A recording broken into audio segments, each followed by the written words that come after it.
the Coyotes Twitter account hasn't stressed me out because they've been radio silence since tweeting Alex Morello Sr.'s statement from the account midday yesterday. They did not live tweet this game at all, which they had been doing all through last week, even though they were, quote, blocking out the noise, as well as some other posts. But yeah, radio silence from the Coyotes Twitter. So that might be a welcome silence for a lot of us because it's been very tone deaf for a while, but I was really disappointed, and I'll tell you why.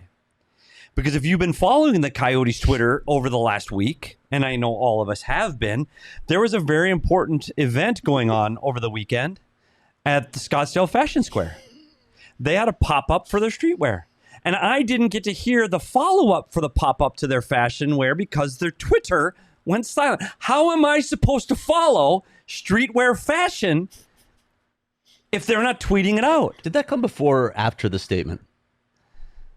Before. The pop-up? Came before. The pop-up? But they continued to promote it, right? The pop-up? Yeah. Yes. Yeah, that's what I thought. The statement is the last thing on their Twitter Did you think somebody went into the storeroom at the streetwear company? I'm not sure where that is because I worked for the team at one point. Did not see the streetwear brand, so I don't know where they keep that. I'm sure it's in a storage facility somewhere, but I'm not quite sure if somebody went in and go, oh shit, we have a lot of cardboard boxes full of streetwear. We should probably pop it up. Do we think that we need to pop it up? So thus came the pop-up at Fashion Square. How fucking tone deaf is that? Yeah. Like, how stupid is that? Like, really? Like, that's just, like, just kick me in the nuts. That's just part of bend the me over story. and kick me in the nuts. It's part of the story listen, we've told you we're going to stick around for a little while, and we're going to be discussing some of these things on the show. I have some stories that I need to write as well. I mentioned yesterday I've got something on Tucson. I've got other stories to write as well. But one of them is, we were talking about it earlier tonight. One of them is really going to be looking at all the mistakes that led to this point. And I'm not talking mistakes over the past 25 years because there are certainly a lot of mistakes. We've all mentioned the Steve Ellman decision to go west. That was the original sin. I'm talking about the mistakes, the repeated mistakes of this current ownership group that led us to this point. And there were a bunch of them. We'll get into that as well. You can bet we were going to get into that as well over the next couple weeks. And I do want to apologize. I usually don't use profanity on the show. I'm very sorry. My emotions took over. I apologize. Petey potty mouth. Dan has got the kids in the car again. I'm sorry you have to explain that. I feel like this is a unique circumstance to allow for that. I'm full of anger because I think there is so much misplaced. At the end of the day, a hockey team is about hockey. I do understand community relations because I think that's important. I do understand going to schools and reading programs and diversity even trying programs. to reach different markets, right? All that makes sense. Understand that. But I never understood the streetwear. And here's what we were told by Coyotes president and CEO Javier Gutierrez. Well, it's bringing it into markets that aren't traditional hockey markets. And you know what I said? Okay, I'll buy that. But then when you have a pop-up store during the season, and this happened, I'm not making this up.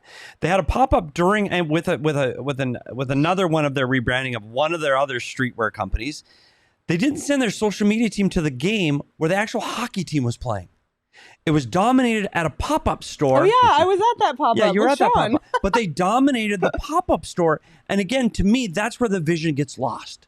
That's where one is not because of the other. The hockey team is why you're here. That's and simply that got not lost. knowing what you're doing. That got lost. That's what that is. That's not knowing what you're doing when running a franchise. And if you want to be a streetwear company, build a streetwear company. Just go ahead. Sell the team to somebody else that wants to be. Well, I guess that's what they're doing. So but be a streetwear guy. Design hoodies that cost $150 that no hockey fan in the Valley bought because it doesn't hit your market. Like, figure it out. Yeah. Like, come on, it's a hockey team.